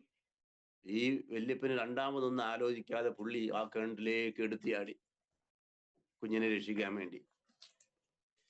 ഈ വല്യപ്പനും മരിച്ചു, കുഞ്ഞും മരിച്ചു. പത്രത്തിൽ വന്ന വാർത്തയാണ്. അപ്പൊ അവിടെ ഒരു സുബോധമില്ലായ്മ സംഭവിച്ചു. ഒന്നല്ല, രണ്ട് കാര്യം സംഭവിച്ചു. ഒന്ന്, കുഞ്ഞ് വീണ ഉടനെ ഒരു ഒച്ച വെച്ച് ഒരു പക്ഷേ ആളെ വിളിച്ചു കൂട്ടിയാൽ ആ കുഞ്ഞിനെ രക്ഷിക്കാൻ കഴിയുമായിരുന്നു. അവിടെ സുബോധം പോയി. അതിലേറ്റവും പ്രധാനപ്പെട്ട കാര്യം, ഒരു കാരണവശാലും കൊച്ചു കുഞ്ഞുങ്ങളെ കിണറിന്റെ മുകളിൽ കൊണ്ടുപോയി വെച്ച് ആഹാരം കൊടുക്കരുത്. അതാണ് അതിലെ സുബോധമില്ലായ്മ. അങ്ങനെ ജീവിതത്തിൽ എന്തുമാത്രം കാര്യങ്ങൾ സംഭവിക്കാം. ഞാൻ യുവജനങ്ങൾക്കുള്ള ആ മീറ്റിങ്ങുകളിൽ എടുക്കുന്ന ഒരു പ്രധാന വിഷയമാണ്, എൻ്റെ മക്കളെ, നിങ്ങൾക്ക് സുബോധം വേണം. ജീവിതത്തിൽ ഒരിക്കൽ പോലും ലഹരി തൊട്ടു നോക്കരുത്. വിശ്വാസം എത്ര സ്വാധീനം ചെലുത്തിയാലും, എത്ര കൂട്ടുകാർ പറഞ്ഞാലും, അപ്പൻ പറഞ്ഞാൽ പോലും ഒരു പ്രാവശ്യം നീ ലഹരി തൊട്ട് നോക്കരുത്. അതിന്റെ ജീവിതം നഷ്ടപ്പെടുത്തി കളയും. അതുപോലെ പെൺകുഞ്ഞുങ്ങൾ പറയാറുണ്ട്, തക്ക സമയത്ത് നോ പറഞ്ഞില്ലെങ്കിൽ, പറയേണ്ട സമയത്ത് നോ പറഞ്ഞില്ലെങ്കിൽ, ഇന്ന് പത്രത്തിലൊക്കെ വാർത്ത വരുന്നത് പോലെയുള്ള വാർത്തകൾ നിങ്ങളുടെ ജീവിതത്തിൽ വരും. ജീവിതം തകരും. പ്രണയ തട്ടിപ്പുകളില്, കുരുക്കുകളിൽ നിങ്ങൾ ചെന്ന് വീഴും. ആ കെണികളെ കുറിച്ച് ഞാൻ യുവാക്കൾക്ക് ക്ലാസ് എടുക്കാറുണ്ട്. അപ്പോ വളരെ വളരെ പ്രധാനപ്പെട്ട കർത്താവേ, നമ്മൾ എത്ര പ്രായം ഉണ്ടെങ്കിലും, എത്ര വിദ്യാഭ്യാസം ഉള്ളവരാണെങ്കിലും, വിവേകമില്ലെങ്കിൽ അല്ലെങ്കിൽ സുബോധമില്ലെങ്കിൽ എല്ലാം പോയി. എനിക്കും സുബോധമില്ലാതെ കൊണ്ട് പറ്റിയ ഒത്തിരി കാര്യങ്ങളുണ്ട്, പ്രത്യേകിച്ച് എൻ്റെ യൗവന കാലങ്ങളിലൊക്കെ കേട്ടോ. വളരെ സ്പീഡിൽ ഓടിക്കൊണ്ടിരിക്കുന്ന ട്രാൻസ്പോർട്ട് ബസ്സിൽ വെച്ച് ചെങ്ങന്നൂർ വെച്ച് ഞാൻ പുറത്തേക്ക് ചാടിയതാണോ തെറിച്ചു പോയതാണോ എന്ന് ഇന്നും ഓർക്കുന്നില്ല. എനിക്ക് വെറും 19 വയസ്സോ ഒക്കെ ഉള്ളപ്പോഴാണ് സംഭവം. മരണത്തിൽ നിന്ന് അത്ഭുതകരമായി രക്ഷപ്പെട്ടു. ഫുൾ സ്പീഡിൽ ഓടിക്കൊണ്ടിരുന്ന ബസ്സിൽ നിന്ന് ആരെങ്കിലും ഇറങ്ങുമോ? അതൊരു സുബോധമില്ലായ്മയാണ്. പക്ഷെ ഒരു പക്ഷേ ദൈവം എൻ്റെ ജീവിതം കൊണ്ട് ചിലർക്കെങ്കിലും പ്രയോജനപ്പെടുന്നെങ്കിൽ എന്ന് കരുതി എനിക്ക് ആയുസ് നീട്ടി തന്നതാണ്. എത്രയോ കൊല്ലങ്ങൾക്ക് മുമ്പ്, 10-40 വർഷങ്ങൾക്ക് മുമ്പ് നടന്ന സംഭവമാണ് പറയുന്നത്. അപ്പോ നമ്മുടെ ജീവിതത്തിലെ ഏറ്റവും അത്യാവശ്യ കാര്യം എന്താന്ന് ചോദിച്ചാൽ, എനിക്കൊരു വീട്, ഒരു കാറ്, ഒരു മാളിക അല്ല. കർത്താവേ, എനിക്ക് ഇന്ന് ജീവിക്കുന്നതിന് ആവശ്യമായ സുബോധം, ഇന്നെന്റെ ജീവിത പങ്കാളിയോട് ഇടപെടുമ്പോഴുള്ള സുബോധം, നിന്റെ ഓഫീസിൽ പോയി പ്രവർത്തിക്കുമ്പോൾ സുബോധത്തോടെ പെരുമാറുവാൻ, ഇന്ന് എൻ്റെ അയൽക്കാരോട് സുബോധത്തോടെ ഇടപെടുവാൻ, ഇന്ന് എൻ്റെ കൂട്ടായ്മയിലുള്ളവരോട് സുബോധത്തോടെ ഇടപെടുവാൻ എനിക്ക് സുബോധം നൽകണമേ. ദാവീദിന് സുബോധം നഷ്ടപ്പെട്ടപ്പോൾ എന്താ സംഭവിച്ചേ? മഹാരാജാവായിരുന്നു. ഇസ്രായേലിലെ മലഞ്ചെരുവിൽ കൂടെ ആടിനെ മേയിച്ച് നടന്നിരുന്ന ദാവീദിനെ പിടിച്ച് രാജാവാക്കി കഴിഞ്ഞപ്പോ, മാളികയൊക്കെ കിട്ടിക്കഴിഞ്ഞപ്പോ സുബോധം പോയി. മുടിയമ്പുത്രന് സുബോധം പോയി.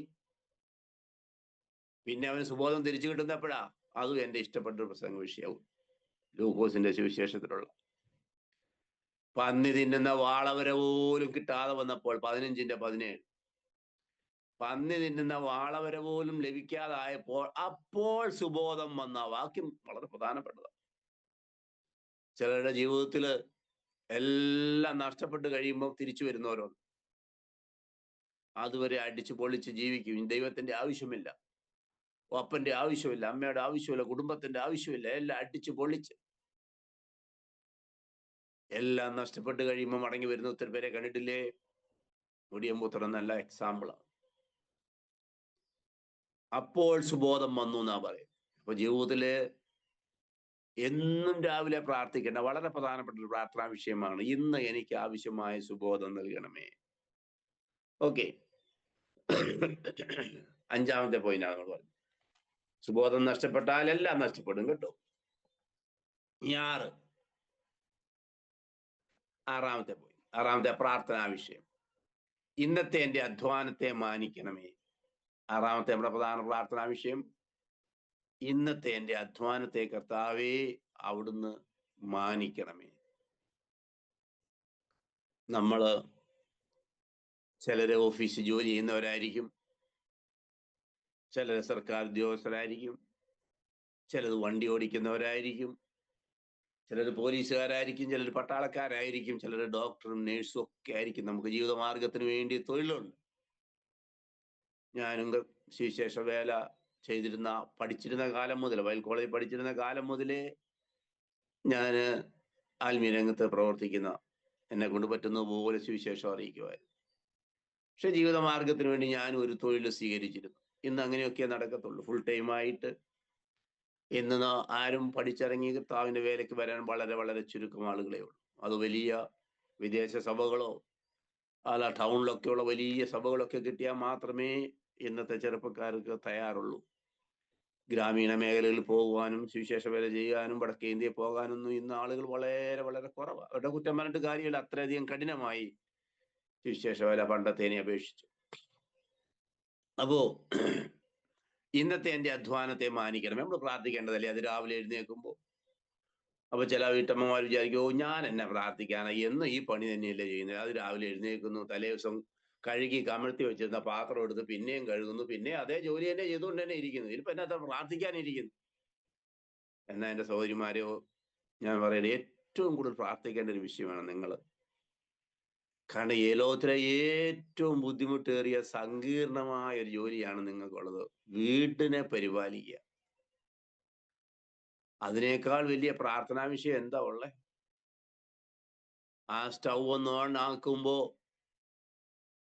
സ്റ്റൗ തലേ ദിവസം തുറന്നാണോ കിടന്നിരുന്നേ അറിയത്തില്ല. ഒരു സ്വിച്ച് അടുക്കളയിലോട്ട് കയറി സ്റ്റൗ ചോർച്ച ഉണ്ടെങ്കിൽ അടുക്കളയിൽ കയറി നമ്മള് ലൈറ്റ് ഇടുന്ന സെക്കൻഡിൽ വലിയ സ്ഫോടനം നടക്കും.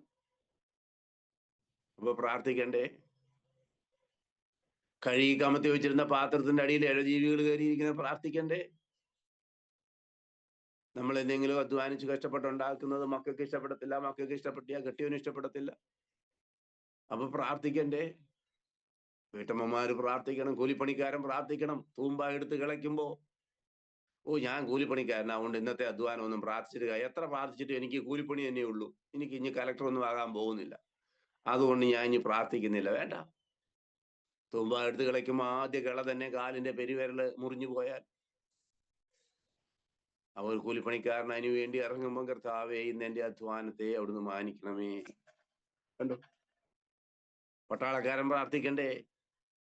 അതിസൂക്ഷ്മമായ അവന് വീടും ഭാര്യയും കുഞ്ഞും അമ്മയും അപ്പനും എല്ലാം ഉണ്ട്. നാട്ടിൽ കാത്തിരിക്കുന്ന ഒരു ഭാര്യയും കൊച്ചുപടി കുഞ്ഞുങ്ങളും ഉണ്ട്. അതിർത്തിയിൽ പിന്നെ കണ്ണ് അടയ്ക്കാതെ കാവലിരിക്കുന്ന പട്ടാളക്കാരൻ പ്രാർത്ഥിക്കണ്ടേ? എപ്പോഴാ ശത്രുവിന്റെ ഒരു വെടിയുണ്ട വന്ന് ശരീരം തുളച്ചു കയറി പോകുന്നു അറിയത്തില്ല. പോലീസുകാരൻ പ്രാർത്ഥിക്കണ്ടേ? നിങ്ങൾ കണ്ടിട്ടില്ലേ തെരുവിലൊക്കെ എപ്പോഴും അടികൊള്ളുന്ന ഒരു ജനവിഭാഗം. എന്തുമാത്രം പോലീസുകാരെ ആത്മഹത്യ ചെയ്യുന്നു. അത്രയധികം മനസ്സംഘർഷമാണ് അവർക്കുള്ളത്. ഡോക്ടർ പ്രാർത്ഥിക്കണ്ടേ? തൻ്റെ അടുത്ത് വരുന്ന രോഗി വയറിൽ ശസ്ത്രക്രിയ കഴിയുമ്പോൾ ഈ തുണിയും പഞ്ഞിയൊക്കെ എടുത്ത് വയറിൻ്റെ അകത്തിട്ട് തുന്നിക്കെട്ടാതിരിക്കാൻ വേണ്ടി സുബോധത്തോടെ അത് ചെയ്യാൻ വേണ്ടി നമ്മൾ പ്രാർത്ഥിക്കണ്ടേ? നേഴ്സ് പ്രാർത്ഥിക്കണ്ടേ? എൻ്റെ മക്കള് നേഴ്സുമാരുണ്ട്. അവർ പറയാറുണ്ട്, ഈ ഇഞ്ചക്ഷൻ ചെയ്യുമ്പോൾ ഒരു ഞരമ്പ് മാറിപ്പോയാൽ തന്നെ പ്രശ്നമാണ്. പ്രാർത്ഥിക്കണ്ടേ? എല്ലാവരും പ്രാർത്ഥിക്കണം. സുവിശേഷകന്മാർ പ്രാർത്ഥിക്കണ്ടേ? കർത്താവേ ഇന്ന് എൻ്റെ അധ്വാനം അവിടുന്ന് സഫലമാക്കി തരണമേ. അപ്പൊ നമ്മള് സുവിശേഷ വേലയ്ക്ക് ഇറങ്ങുന്നവർ അതിരാവിലെ പ്രാർത്ഥിക്കുന്ന വിഷയം, ഇന്നത്തെ എൻ്റെ അധ്വാനം അവിടുന്ന് സഫലമാക്കി തരണമേ. നേഴ്സ്, കർത്താവേ ഇന്ന് അവർക്കൊന്നും പ്രാർത്ഥിക്കാൻ പോലും ചിലപ്പോൾ സമയം കിട്ടാറില്ല. അതുകൊണ്ടാണ് ഞാൻ ഈ ഇങ്ങനെയുള്ള പ്രാർത്ഥനയ്ക്ക് പ്രാധാന്യം കൊടുക്കണമെന്ന് പഠിപ്പിക്കുന്നത്. എങ്ങനെയുള്ള പ്രാർത്ഥനയ്ക്ക്? അത് രാവിലെ എഴുന്നേൽക്കുമ്പോൾ ഈ പ്രാർത്ഥന നിങ്ങൾ പല്ല് തേക്കുമ്പോഴായാലും പ്രാർത്ഥിച്ചാൽ മതി. വളരെ തിരക്ക് പിടിച്ച ജീവിതം നയിക്കുന്നവരുണ്ട്, നൈറ്റ് ഷിഫ്റ്റ് ചെയ്യുന്നവരുണ്ട്. അവരൊക്കെ എഴുന്നേറ്റ ഉടനെ കുത്തിയിരുന്ന് ഈ പ്രാർത്ഥന 10 ഈ ലിസ്റ്റ് ഉണ്ടാക്കി പ്രാർത്ഥിക്കണം എന്നൊന്നുമല്ല ഞാൻ ഈ പറയുന്നത്. ഇതെല്ലാം നിങ്ങൾ പല്ല് തേക്കുമ്പോൾ, ഓടി നടക്കുമ്പോൾ, കട്ടൻ കാപ്പി ഉണ്ടാക്കുമ്പോൾ പ്രാർത്ഥിക്കാവുന്ന കാര്യമാണ് പറഞ്ഞത്. കർത്താവേ ഇന്നത്തെ എൻ്റെ അധ്വാനത്തെ അവിടുന്ന് സഫലമാക്കി തരണമേ. അങ്ങനെ ജീവിക്കുന്ന വ്യക്തിയെ കുറിച്ച് ആ പ്രാർത്ഥനാ മനുഷ്യൻ എന്ന് പറയുന്നത്. അല്ലാതെ നമ്മൾ 21 ദിവസവും 41 ദിവസവും ഉപവാസം കൊടുത്തു അയാൾ ഒരു പ്രാർത്ഥനാ മനുഷ്യനാണ്. അങ്ങനെ പ്രാർത്ഥിക്കുന്നതിൽ തെറ്റല്ല ഞാൻ പറഞ്ഞത്. ദൈനംദിന ജീവിതത്തിൽ പ്രാർത്ഥനയോടെ ചെയ്യാൻ പറ്റുക എന്നുള്ളതാണ്. ഓക്കെ. അപ്പോ നമ്മുടെ അധ്വാനം, കർത്താവേ ഇന്നത്തെ എൻ്റെ അധ്വാനം. ഇതേ ക്ലാസ് തന്നെ യൂത്തിനെടുക്കുമ്പോൾ ഞാൻ അവരുടെ പഠനം ഒരു വലിയ അധ്വാനമല്ലേ? യുവാക്കളെ സംബന്ധിച്ച് അല്ലെങ്കിൽ കുഞ്ഞുങ്ങളെ സംബന്ധിച്ച് ഇന്നത്തെ എൻ്റെ അധ്വാനം എന്ന് പറയുന്നത് പഠനമാണ്. മിക്ക കുഞ്ഞുങ്ങളുടെയും സംശയവും, അല്ലെങ്കിൽ അവർ പറയും ഓർമ്മക്കുറവാ സാറേ. പരീക്ഷ കാലി ചെല്ലുമ്പോ ഇപ്പോഴെല്ലാം ഓർക്കുന്നുണ്ട്, പരീക്ഷ കാലി ചെല്ലുമ്പോൾ മറന്നു പോകുന്നു. അങ്ങനെ മറവിയൊന്നും നമ്മുടെ കുഞ്ഞുങ്ങൾക്കില്ല. മറവി രോഗമൊന്നും നിങ്ങൾക്കും എനിക്കും ഒന്നുമില്ല. മറവി നമ്മളെല്ലാം പരാതിപ്പെടുന്ന എല്ലാം മറവി. ഇന്ന് രാവിലെ ഒരു പ്രധാനപ്പെട്ട വിഷയം ഞാൻ മറന്നുപോയി. അത് മറവി രോഗമൊന്നുമല്ല. പക്ഷെ നമ്മളൊക്കെ വിചാരിക്കുന്നത് അങ്ങനെ, എനിക്കെന്തോ പ്രശ്നമുണ്ട്, മറവി രോഗമുണ്ടെന്ന്. ജീവിതത്തിൽ പ്രധാനപ്പെട്ട ഒത്തിരി പ്രശ്നങ്ങൾ നമ്മുടെ മനസ്സിലേക്ക് ഇങ്ങനെ തള്ളിക്കയറി വരുമ്പോ ചില കാര്യങ്ങൾ നമ്മൾ വിട്ടുപോകും. അത് മറവി രോഗമല്ല. ഇപ്പൊ കുഞ്ഞുങ്ങളുടെ പഠനം മറവി രോഗമല്ല കുഞ്ഞുങ്ങൾക്ക്. പിന്നെയോ ആ വിഷയം അവരുടെ തലയിൽ അവർക്ക് സേവ് ചെയ്തില്ല. അപ്പൊ എങ്ങനെ പഠിക്കണം, എങ്ങനെ വായിക്കണം, എങ്ങനെ സേവ് ചെയ്യണം തലയിൽ, ഈ വിഷയങ്ങളൊക്കെ യുവജനങ്ങൾക്കുള്ള ക്ലാസ്സുകളിൽ നമ്മൾ കൊടുക്കാറുണ്ട്.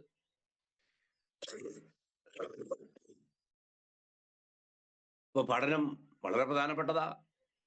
ഇനി മുതിർന്നവരായ മാതാപിതാക്കളായ നിങ്ങളോടൊരു ചോദ്യം. നമ്മുടെ മോന് 10ാം ക്ലാസ്സിൽ പഠിക്കുന്ന മോന്, അവന് ക്രിസ്മസ് പരീക്ഷയ്ക്ക് അല്ലെങ്കിൽ ഓണപരീക്ഷയ്ക്ക് മാത്തമാറ്റിക്സിന് 10ൽ 2 മാർക്കുമായി വരുന്നു.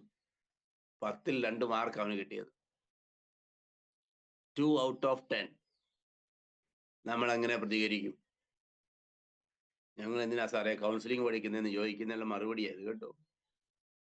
10ൽ 2 മാർക്കുമായിട്ട് വരുന്നവനോട് എങ്ങനെ പ്രതികരിക്കുമെന്ന്. പോടാ അവിടുന്ന് എന്നെ കൺവെർട്ട് പറഞ്ഞു. അയ്യേ, എനിക്കറിയാം നിനക്ക് ഇത്രേ കിട്ടത്തുള്ളൂ. നമ്മുടെയൊക്കെ പ്രതികരണം.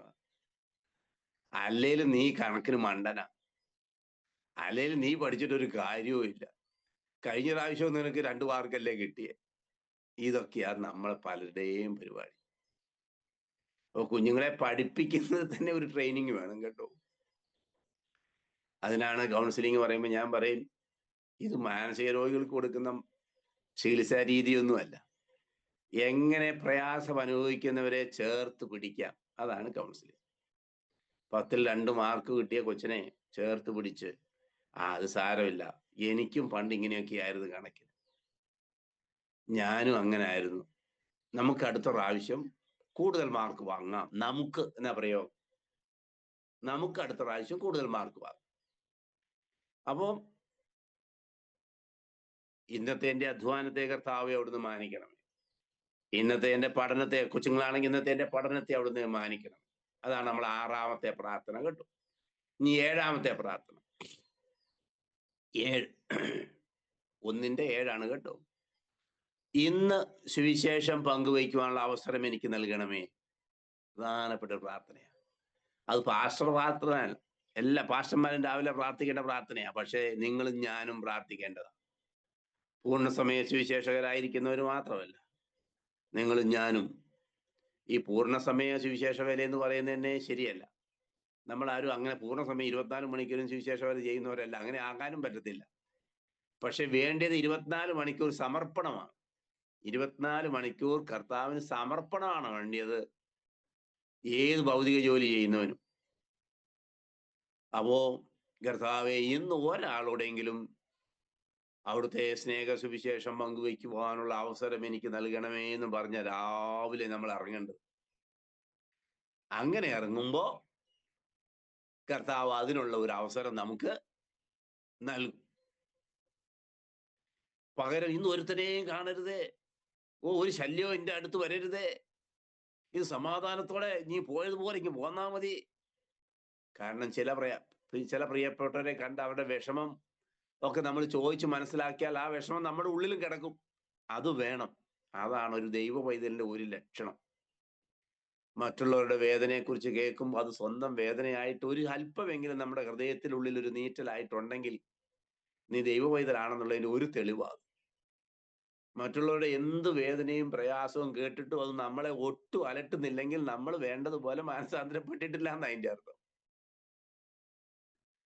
അപ്പൊ നമ്മുടെ സഞ്ചാരവേളകളിൽ അതിരാവിലെ നമ്മൾ ഇറങ്ങുമ്പോൾ കർത്താവേ, ഇന്ന് ഒരാളെ, അതായത് ചേർത്ത് പിടിച്ച് ആശ്വസിപ്പിക്കേണ്ട, ചേർത്ത് പിടിച്ച് പ്രാർത്ഥിക്കേണ്ട ഒരാളെ അവിടുന്ന് എൻ്റെ വഴിമധ്യയിൽ, എൻ്റെ യാത്രാമധ്യത്തിൽ അവിടുന്ന് എനിക്ക് കാണിച്ചു തരണമേ.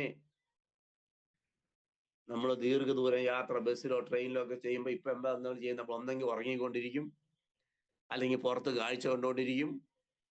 തൊട്ടടുത്തിരിക്കുന്ന ആളുകളോട് ഇന്ന് നമ്മൾ സംസാരിക്കാറില്ല, എവിടെ പോകുന്നു, എന്താ നമ്മൾ ചോദിക്കാറില്ല, നമ്മളോടും ആരും ചോദിക്കാറില്ല.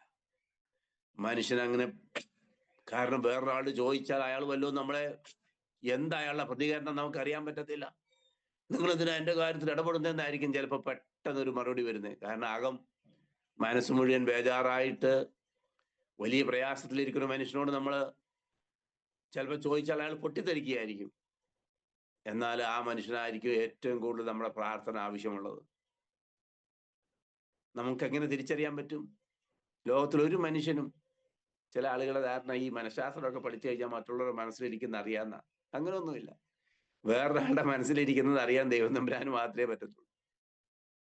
ഇത്ര കാലത്തെ ഈ 10-25 വർഷത്തെ എക്സ്പീരിയൻസ് ഉള്ള എനിക്കും പിന്നെ സാഹചര്യങ്ങളൊക്കെ കണ്ട് കുറെ കാര്യങ്ങൾ നമുക്ക് അനുമാനിക്കാന്നേ ഉള്ളൂ. അല്ലാതെ വേറൊരാളുടെ മനസ്സിലിരിക്കുന്ന കാര്യങ്ങളൊന്നും അയാളുടെ മുഖം നോക്കി കൈ നോക്കി ഒന്നും പറയാൻ പറ്റത്തില്ല. അപ്പൊ നമുക്ക് കർത്താവേ, നമ്മുടെ യാത്രയിൽ കർത്താവേ, ഇന്ന് ഒരാളെ അവിടുന്ന് കാണിച്ചു തരണമേ, സുവിശേഷം. അപ്പൊ ദൈവം നമ്മുടെ യാത്രയിൽ, നമ്മുടെ ജോലി സ്ഥലത്ത് നമ്മുടെ പ്രാർത്ഥന ആവശ്യമുള്ള ഒരാളെങ്കിലും കാണത്തില്ലേ? കാണും. നമ്മൾ അവരോട് അന്വേഷിക്കാറില്ല. മലയാളിയെ ഞാനൊരു ഓമനപ്പേരിട്ട് വിളിക്കാറുണ്ട്, സഞ്ചരിക്കുന്ന അഗ്നിപർവ്വതം. സഞ്ചരിക്കുന്ന അഗ്നിപർവ്വതം.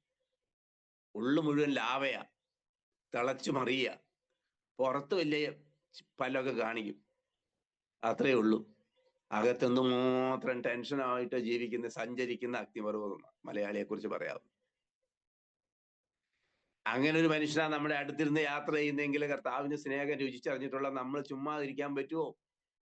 അവരുടെ കാര്യം ചോദിക്കുന്നു. പക്ഷെ ഇന്ന് അങ്ങനെ പണ്ടൊക്കെ അങ്ങനെ ആയിരുന്നു. പണ്ടങ്ങ് നമ്മള് വിഷമിച്ചൊരു മനുഷ്യൻ ഇരിക്കുന്ന കണ്ടാൽ നമ്മൾ ചോദിക്കും, എന്ത് പറ്റി? അന്ന് ചേർക്കും, ഒന്ന് പിടിക്കും, ഒന്ന് കെട്ടിപ്പിടിക്കും. ഇന്നത്തെ കെട്ടുപിടുത്തത്തിൽ 99% ചിലപ്പോൾ വ്യാജമാണോ എന്ന് എനിക്ക് തോന്നിയിട്ടുണ്ട്. രാഷ്ട്രീയക്കാരുടെ കെട്ടുപിടുത്തം പോലെ. ഇപ്പൊ നമ്മൾ കാണുന്നുണ്ടല്ലോ രാഷ്ട്രീയക്കാരൻ, പൊതുവേദികളിൽ വെച്ച് ഈ രാഷ്ട്രീയ നേതാക്കന്മാരൊക്കെ അവരുടെ കെട്ടിപ്പിടുത്തം കണ്ടാൽ തോന്നും തമ്മിൽ മരിക്കാൻ വേണ്ടി ഇരിക്കുക. ഇപ്പൊ നമുക്ക് മനസ്സിലായല്ലോ, ഈ അധികാര സ്ഥാനം തർക്കം വന്നപ്പോൾ മനസ്സിലായല്ലോ അവരൊക്കെ കെട്ടിപ്പിടുത്തത്തിന്റെ ഉള്ളിൽ എന്തായിരുന്നു എന്ന്. കൈക്കകത്തൊരു കത്തി വെച്ചോണ്ടാ കെട്ടിപ്പിടിക്കുന്നത്, അവസരം കിട്ടിയ പള്ളക്ക് കുത്താൻ വേണ്ടിയിട്ട്. അപ്പോ ഇന്ന് ആർക്കും ആരെയും വിശ്വാസമില്ല. അതുകൊണ്ടാണ് നമ്മൾ മിണ്ടാതിരിക്കുന്നത്. എന്തിനാ വയ്യാവാലി എടുത്ത് തോളയിലെടുത്തെന്ന് ഓർത്ത് നമ്മൾ ഒന്നെങ്കിൽ ഉറങ്ങുക, അല്ലെങ്കിൽ ചുമ്മാ കണ്ണടച്ച് ധ്യാനിക്കുന്ന പോലെ ചുമ്മാ അങ്ങനെ ഇരിക്കും യാത്രാവേളകളും. എന്നാ ഞാൻ പറയട്ടെ, അടുത്തിരിക്കുന്നവരോട് സംസാരിക്കുക. അവർക്ക് സംസാരിക്കാൻ ഇഷ്ടമില്ലേ? വേണ്ട. സംസാരിക്കാൻ ഇഷ്ടമുണ്ടെങ്കിൽ പറയുക, അവരുടെ കാര്യങ്ങളൊക്കെ അന്വേഷിക്കുക, മക്കളുടെ കാര്യം ചോദിക്കുക. കഴിഞ്ഞ ദിവസം കണ്ടില്ലേ, കാനഡയിലെ 2 മക്കൾ, കാനഡയിൽ ഒരപ്പനും അമ്മയും ഏകാന്തതയാണ്, ഞങ്ങൾക്ക് ജീവിക്കാൻ മാർഗമില്ലെന്ന് പറഞ്ഞ് ആത്മഹത്യ ചെയ്തൊരു അപ്പന്റെ അമ്മയുടെ ഇന്നലെ വാർത്ത ഉണ്ടായിരുന്നു എന്റെ സഹോദരങ്ങളെ. ഒരു മകൻ നല്ല നിലയിൽ കേരളത്തിലുണ്ട്. കേരളത്തിലാണോ കേരളത്തിന് പുറത്താണോ ഞാൻ ഓർക്കുന്നത്. ഒരു മകൻ ഇന്ത്യയിലുണ്ട്. 2 മക്കൾ കാനഡയിലാണ്. പക്ഷേ അപ്പനും അമ്മയും ഏകാന്തത അനുഭവിക്കുന്നു. ഞങ്ങൾ ഏകാന്തത കൊണ്ട് ഞങ്ങൾ മടുത്തു, ഞങ്ങൾക്ക് ജീവിക്കാൻ മാർഗമില്ല. ആ പ്രായമുള്ള 2 പേരും ആത്മഹത്യ ചെയ്തു. അങ്ങനെയൊക്കെ എത്രയോ പേര് നമുക്ക് ചുറ്റിലും ഉണ്ട്. കർത്താവിന്റെ സ്നേഹം രുചിച്ചറിഞ്ഞ നമ്മൾക്ക് അവരോട് ഒരു കടപ്പാടും ഇല്ലേ? അപ്പൊ എന്നും രാവിലെ ഇറങ്ങുമ്പോൾ പ്രാർത്ഥിക്കേണ്ട ഒരു പ്രധാന പ്രാർത്ഥനാ വിഷയമാണ്, കർത്താവേ, ഇന്ന് സുവിശേഷം പങ്കുവയ്ക്കുവാനുള്ള ഒരു അവസരം എനിക്ക് നൽകണമേ. ഞാനിങ്ങനെ ഈ കോവിഡിനെ കുറിച്ച് ഇങ്ങനെ പറയാറുണ്ട്. കോവിഡ് വന്നപ്പോ എന്നെക്കാൾ പ്രായം കുറഞ്ഞ ഒത്തിരി പേര് മരിച്ചുപോയി. ഒത്തിരി പേര് മരിച്ചു. ഞാൻ ഒരിക്കലും ന്യൂമോണിയ പിടിച്ച് ആശുപത്രിയിൽ 9 ദിവസം ICUവിൽ കിടന്നു. 9 ദിവസം അത്യന്തം ഗുരുതരമായി പോയി. അപ്പൊ എന്റെ കൂടെ കിടന്നവര് വല്ലപ്പോഴും ഒക്കെ ബോധം വീഴുമ്പോ 3-4 പേരെ വെള്ള പുതപ്പിച്ച് ഇങ്ങനെ അതേ അസുഖത്തില് മരിച്ചു പുറത്തു കൊണ്ടുപോയതിന് ഞാനിങ്ങനെ കാണുക. കുറച്ചു കൊല്ലങ്ങൾക്ക് മുമ്പ് ഇത്രയോ പേര് വെള്ള പുതപ്പിച്ച് കൊണ്ടുപോകുന്നു. ഒരു ചെറിയ കരച്ചിൽ കേൾക്കാം, അവരുടെ പ്രിയപ്പെട്ടവർ വന്നിങ്ങനെ നോക്കിയേച്ച് പോകും. ഒരു തേങ്ങൽ മാത്രം. അങ്ങനെ 2-3-4 പേര് ഞാൻ കണ്ടു. അപ്പൊ എന്റെ പ്രിയപ്പെട്ടവരും കരുതി എന്നെ അങ്ങനെ പുതച്ച് കൊണ്ടുവരുമെന്ന്. എനിക്കൊട്ടും അങ്ങനെ ഒരു കുറവുണ്ടായില്ല, അല്ലെങ്കിൽ പേടിയുണ്ടായില്ല. കാരണം എനിക്കറിയാമായിരുന്നു കുറച്ചു കാലം കൂടെ ജീവിച്ചിരിക്കാൻ ദൈവം അവസരം തരും.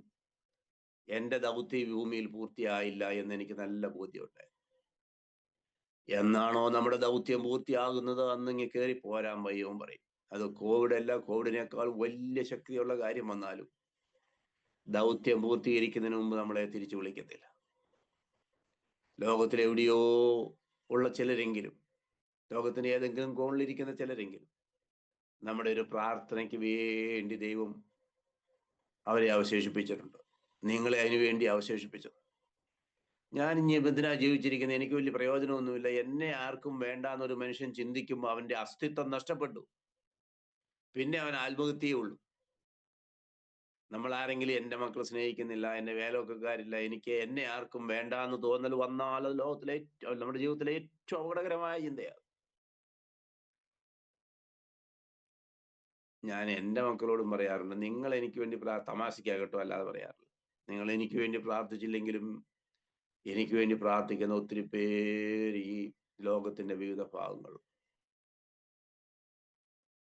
ഇപ്പം കൗൺസിലിംഗ് കോഴ്സ് വഴി 100 കണക്കിന് പേര് എനിക്ക് ശിഷ്യഗണങ്ങളുണ്ട്. പിന്നെ ബൈബിൾ കോളേജ് പഠിപ്പിക്കുന്നു. അങ്ങനെ 1000 പേര് സുഹൃത്തുക്കളായും ശിഷ്യന്മാരായും ലോകത്തിന്റെ നാനാഭാഗത്തിലുണ്ട്. അപ്പൊ എന്നെ സ്നേഹിക്കാൻ ആരുമില്ല എന്ന് ചിന്തിച്ചു പോകുന്നത് ഒരു വലിയ അബദ്ധമാണ്.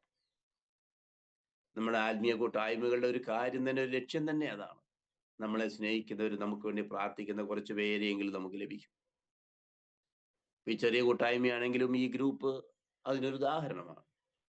അങ്ങനെ എത്ര ഗ്രൂപ്പുകൾ. ഞാൻ ഈ ഗ്രൂപ്പിലൊക്കെ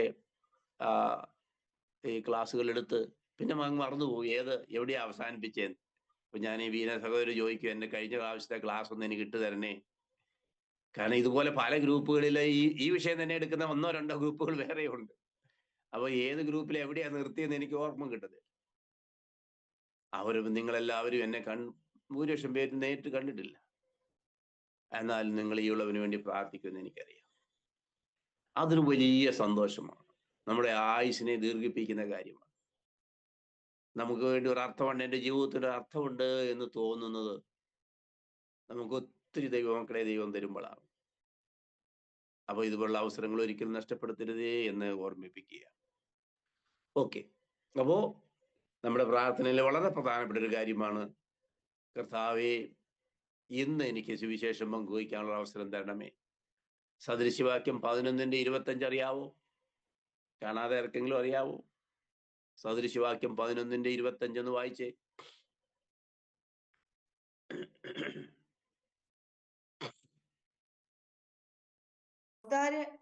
ഔദാര്യ മനസ്സൻ പുഷ്ടി പ്രാപിക്കും, തണുപ്പിക്കുന്നവനോ തണുപ്പ് കിട്ടും. വളരെ വളരെ പ്രധാനപ്പെട്ടത്. ദൈവസ്നേഹം പങ്കുവയ്ക്കുന്ന ഒരു കാര്യമാണ് പറഞ്ഞ, തണുപ്പിക്കുന്നവന് തണുപ്പ് ലഭിക്കും. ഇപ്പോ മനസ്സുമായിട്ട് ചുട്ടുപഴുത്ത മനസ്സുമായിട്ട് ജീവിക്കുന്ന ചിലരെയെങ്കിലും ആശ്വസിപ്പിക്കാനും ചേർത്ത് പിടിക്കുവാനും ഈ ഉള്ളവന് ഭാഗ്യം കിട്ടിയിട്ടുണ്ട്. എനിക്കറിയാം, ഈ ക്ലാസ്സുകൾക്കൊക്കെ ശേഷം മറ്റുള്ളവരെ ചേർത്ത് പിടിക്കാനും പ്രാർത്ഥിക്കുവാനും ഒക്കെ നിങ്ങൾക്കും കഴിയും. അത് ഞാൻ ഈ ക്ലാസ് എടുത്തുകൊണ്ടല്ല, അല്ലാതെ തന്നെ ദൈവം നിങ്ങൾക്ക് അതിനുള്ള ശക്തിയും ബലവും കൃപയും ഒക്കെ തരും. ഞാൻ വീട്ടിൽ ചെടുത്തില്ല, ഞാൻ MD എടുത്തില്ല, എനിക്ക് അതിനെക്കുറിച്ചൊന്നും അറിയത്തില്ല, അതൊന്നും അല്ല പ്രധാനം. ചേർത്ത് പിടിക്കാനും പ്രാർത്ഥിക്കാനും മനസ്സുണ്ടോ എന്നുള്ളതാ. എനിക്ക് 80 വയസ്സായി, ഇനിയിപ്പോ എന്നാ ചെയ്യാനാ, അതല്ല പ്രധാനം. 84 വയസ്സുള്ള ഒരു അപ്പച്ചൻ ഞങ്ങളുടെ വയൽ സ്കൂളിൽ വന്നായിരുന്നു. 2 കൊല്ലം പഠനം കഴിഞ്ഞ് അദ്ദേഹം തുള്ളിച്ചാടി ഇവിടുന്ന് പോകുന്നത് ഞാൻ ഓർക്കുക, സന്തോഷം കൊണ്ട്. അപ്പോ സുവിശേഷം പങ്കുവയ്ക്കുവാൻ കർത്താവ് നമുക്ക് അവസരം തരണമെങ്കിൽ നമ്മൾ പ്രാർത്ഥിക്കണം അതിനു വേണ്ടി. കർത്താവേ ഇന്ന് എനിക്ക് സുവിശേഷം പങ്കുവയ്ക്കാനുള്ള അവസരം തരണമേ. അത് 7ാമത്തെ പോയിന്റാണ്. ഇനി 8 കൂടെ പറഞ്ഞ് നമുക്ക് അവസാനിപ്പിക്കാം, നമ്മുടെ സമയം തീരുകയാണ്. ഇന്ന് ആരെയെങ്കിലും സഹായിക്കാനുള്ള കൃപ എനിക്ക് തരണമേ, അവസരം തരണമേ. ഇന്ന് നമ്മൾ എന്നും രാവിലത്തെ പ്രാർത്ഥനയാണേ. ഇപ്പൊ 7ാമത്തെ പ്രാർത്ഥന, ഇന്ന് സുവിശേഷം പങ്കുവയ്ക്കാനുള്ള അവസരം നൽകണമെന്ന് പ്രാർത്ഥിച്ചിറങ്ങുന്നു നമ്മൾ. വൈകിട്ട് ഒരാളോടെങ്കിലും സ്നേഹ സുവിശേഷം പങ്കുവെച്ച് കഴിഞ്ഞാൽ എന്താ, കർത്താവേ ഇന്ന് ഒരാളോട് സുവിശേഷം പങ്കുവയ്ക്കാനുള്ള അവസരം തന്നതിനായി സ്തോത്രം. ഈ പറഞ്ഞ എല്ലാ പ്രാർത്ഥനയ്ക്കും അവസാനം ഒരു സ്തോത്ര പ്രാർത്ഥന ഉണ്ട് കേട്ടോ, രാത്രി കിടക്കാൻ നേരത്ത്. 8ാമത്തെ, ഇന്ന് ആരെയെങ്കിലും സഹായിക്കാനുള്ള അവസരം എനിക്ക് നൽകണമേ. അത് പറയുമ്പം ചിലർക്ക് അയ്യോ സാറേ ഇതൊക്കെ പ്രാർത്ഥിക്കണോ, കയ്യിലിരിക്കുന്ന കാശ് അങ്ങോട്ട് കൊടുക്കുന്ന കാര്യമായി പറഞ്ഞ്. ഞങ്ങള് ചില ഈ കർത്തവായ വേലയിലായിരിക്കുന്ന ചിലരെല്ലാവരുടെയും ഈ നോട്ടം മറ്റുള്ളവരുടെ കയ്യിലേക്കാ. കവർ ഇങ്ങോട്ട് കിട്ടുന്നുണ്ടോ എന്നുള്ള. ഈ മീറ്റിങ്ങിന് വിളിക്കുമ്പോ ഞാൻ പറയും, നിങ്ങൾ ആദ്യം ഈ കവറിന്റെ കാനം ഓർത്ത്, എന്നെ മീറ്റിംഗ് വിളിക്കുമ്പോൾ ഞാൻ പറയും, കവറിന്റെ കാനം നിങ്ങൾ ചിന്തിക്കുകയേ വേണ്ട. കാരണം അതല്ല, നമുക്ക് ഈ പറഞ്ഞ കാര്യങ്ങളൊക്കെ ഒന്ന് പഠിക്കണം, നമ്മുടെ മക്കളെ പഠിപ്പിക്കണം. നിങ്ങൾ എനിക്ക് തരുന്ന കവർ കുറച്ച്, കവർ ഇല്ലെങ്കിൽ ഒരു കുഴപ്പവും ജീവിത മാർഗമൊക്കെ ദൈവം തന്നിട്ടുണ്ടെന്ന് ഞാൻ അങ്ങോട്ട് പറയാറുണ്ട്.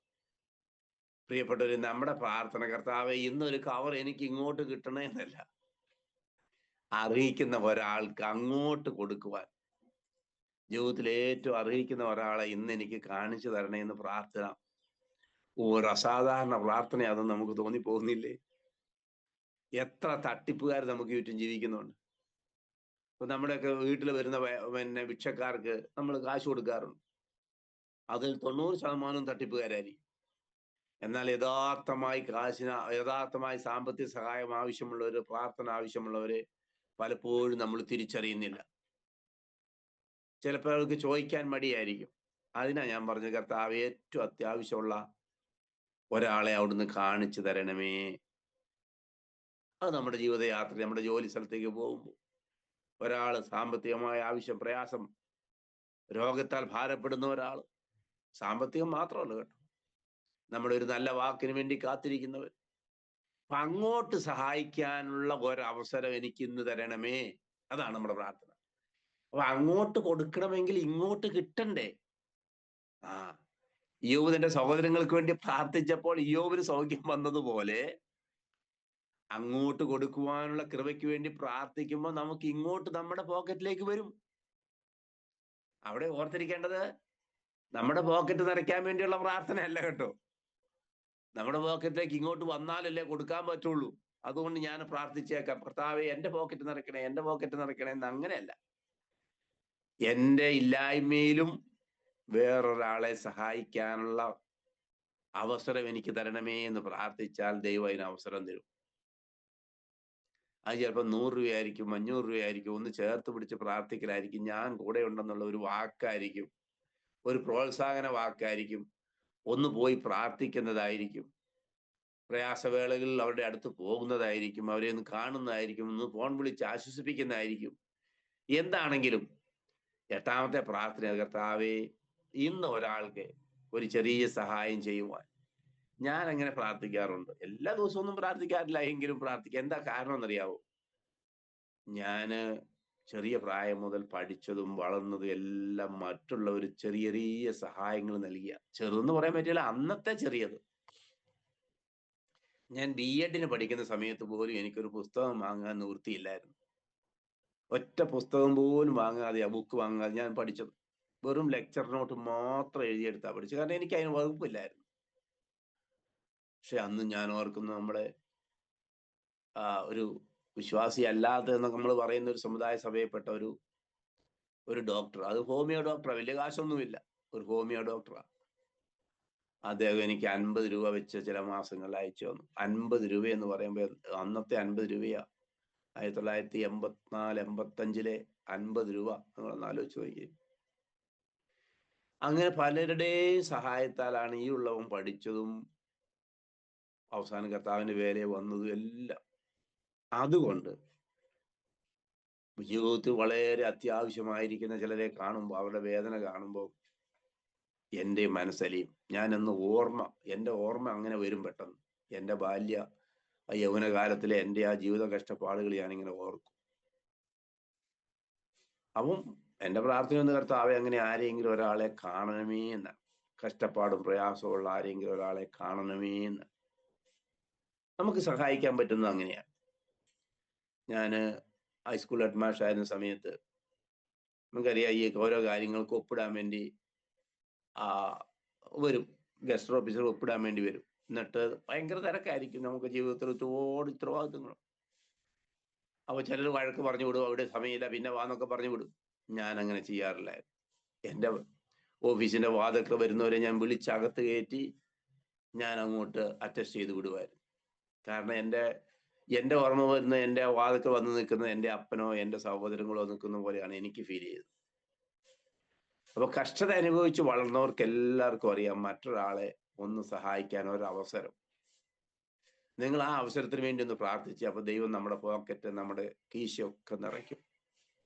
അപ്പൊ മറ്റുള്ളവരെ സഹായിക്കാൻ വേണ്ടിയാ കേട്ടോ. നമുക്ക് നമ്മുടെ ഭാര്യയ്ക്കും നമ്മുടെ കുഞ്ഞുങ്ങൾക്കും ആവശ്യമായ ഇതിൽ അപ്പുറം ഇച്ചിരി കാശും ധനവും വരുന്നത് മറ്റുള്ളവർക്ക് വേണ്ടി കൂടെ ആണെന്നുള്ള ധാരണ നമുക്ക് വേണം. ഇല്ലെങ്കിൽ നമ്മൾ മുഴുവൻ കാശും ആശുപത്രിയിലും അവിടെ ഇവിടെയൊക്കെ ആയിട്ട് അങ്ങ് നഷ്ടപ്പെട്ടു പോകും. കർത്താവെ, എന്റെ അത്യാവശ്യം കഴിഞ്ഞ് കുറച്ച് കാശ് ഈ മാസം എനിക്ക് എന്റെ കയ്യിൽ വന്നു. അപ്പൊ ഏറ്റവും അത്യാവശ്യം ജീവിതത്തിലായിരിക്കുന്ന ചിലരെങ്കിലും കാണും, ദൈവം കാണിച്ചു തരും. അത് പ്രാർത്ഥന, നമ്മുടെ 8ാമത്തെ പ്രാർത്ഥന. ഇനിയുണ്ട് 1-ൽ 2 പ്രാർത്ഥന. ഒന്നാമത്തെ, അതായത് അന്നു വേണ്ട പ്രാർത്ഥനയിൽ 2 കാര്യങ്ങൾ പഠിക്കാനുണ്ട്. അത് നമുക്ക് അടുത്ത ഞായറാഴ്ച പഠിക്കാം, ദൈവം അനുവദിച്ചാല്. ഈ ഉള്ളവനെ ഓർത്ത് പ്രാർത്ഥിക്കണമേ എന്ന് അപേക്ഷിച്ചുകൊണ്ട് ഞാൻ എൻ്റെ വാക്കുകൾ നിർത്തുന്നു.